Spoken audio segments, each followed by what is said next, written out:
Ohio spends $2.5 billion a year for food assistance programs, but lawmakers say there are flaws in the program. One Ohio auditor wants to reduce the amount of food stamp fraud by adding photo identification to the food stamp cards. 27 First News reporter Christina Mullen found out how those ID cards would help cut down on cheating in the system.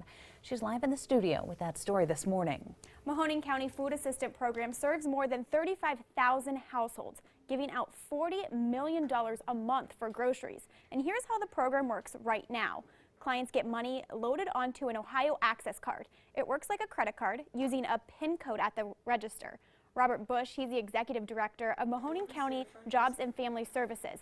He says adding a photo onto the card will have minimal effect on curbing food stamp fraud. Bush believes it would be another obstruction for his clients because many of them are senior citizens who can't drive. You may call a grandson or a great-grandchild over, hey, it's too blustery for me to go out, go to the store, do this for me, do that for me. And that picture obviously is not going to be of that grandchild or even an authorized rep. So that may cause some problems. And again, it ends up being on a hardship on our client. Bush says adding a photo may slow down the process of those who are trying to cheat the system. But here in Mahoning County, he believes many fraud cases happen through mutual agreement, people selling their food stamps for money. Now, if this legislation would pass, how do grocery stores feel about it? It would be another step for the cashier to check an ID.